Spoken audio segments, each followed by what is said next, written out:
मिर्ज़ा अजीम bag साहब ने कहा है कि गिरते हैं शहसवार मैदान जंग में, वो तिफ़्ल क्या गिरें जो घुटनों के बल चले। सभी प्रगणक साथियों को नमस्कार, जय हिंद।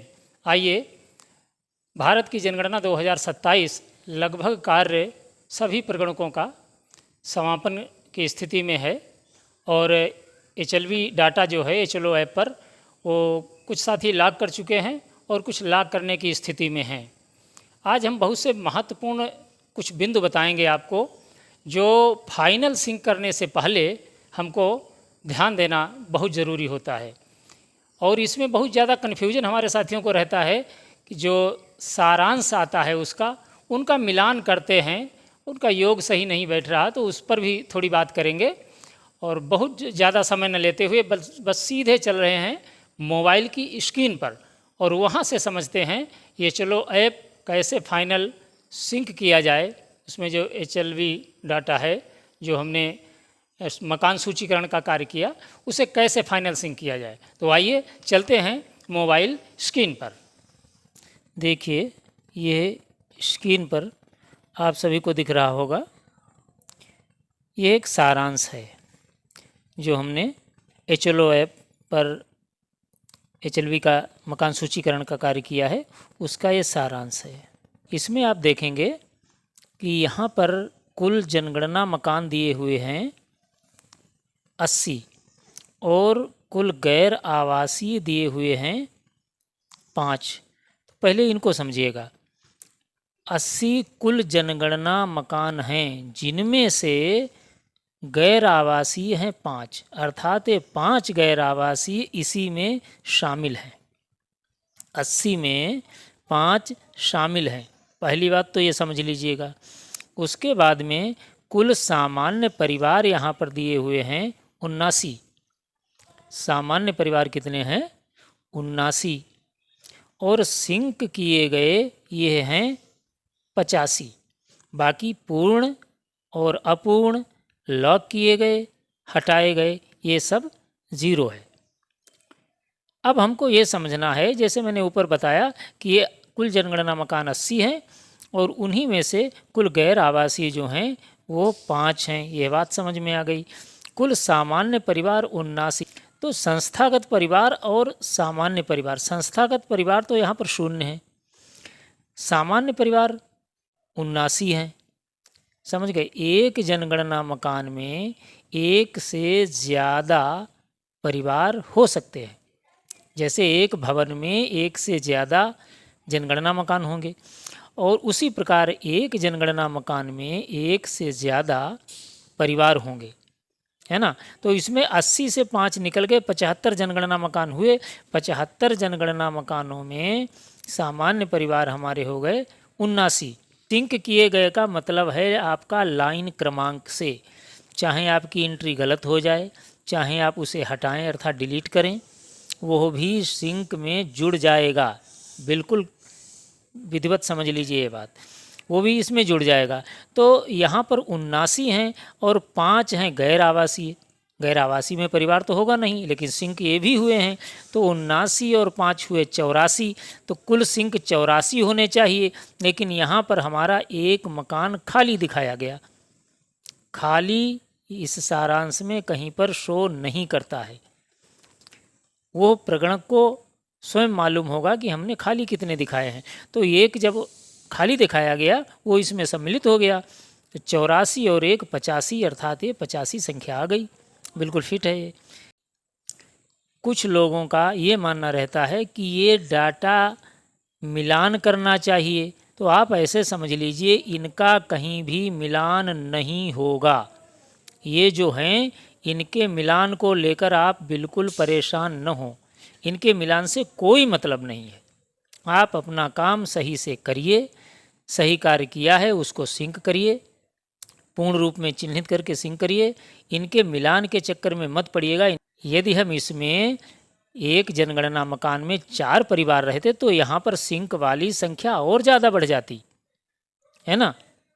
तो अब यहाँ पर हटाए गए होते तो भी सिंक की संख्या बढ़ जाती। आइए एक दूसरा सारांश देखते हैं। इसमें कुल जनगणना मकान हैं 145, कुल गैर आवासीय हैं 23, अर्थात इस 145 में 23 शामिल हैं। 145 से 23 घटाइए, फिर जितने जनगणना मकान बचे हैं उन्हीं में इतने परिवार रहते हैं 116, समझ गए। और सिंक किए गए 145, ये जीरो, ये जीरो, हटाए गए जीरो, लॉक किए गए जीरो, समझ गए। तो इनके मिलान से कोई मतलब नहीं है। एक जनगणना मकान में ज़्यादा परिवार, आपको कई ऐसे जनगणना मकान मिले आपकी HLB में जिनमें एक से ज़्यादा परिवार रहते हैं, तो सिंक किए वाली संख्या यहाँ पर ऑटोमेटिक बढ़ जाएगी। कुछ प्रगणकों ने ऐसा भी किया है कि प्रत्येक परिवार के लिए एक जनगणना मकान दे दिया, हालांकि ऐसा नहीं होना चाहिए, क्योंकि ये संभव ही नहीं है कि किस पूरे HLB में कोई ऐसा जनगणना मकान मिला ही न हो जिसमें एक से ज़्यादा परिवार हों। ऐसा हो ही नहीं सकता, ज़रूर मिले होंगे। तो ये भी ध्यान रखने की चीज़ है। फिलहाल जो भी है, इनके मिलान के चक्कर में आप बिल्कुल माथापच्ची मत करिएगा। अब हम बात करेंगे कि फाइनल रूप से सिंक करने से पहले क्या सावधानी बरतनी चाहिए। अब इसमें क्या सावधानी जो हम कह रहे थे, इसमें स्क्रीन आपको यहाँ ये जो स्क्रीन नीचे दिख रही है इसको ऊपर स्क्रॉल करना है, खिसकाना है ऊपर, और अंत तक बिल्कुल जाना है।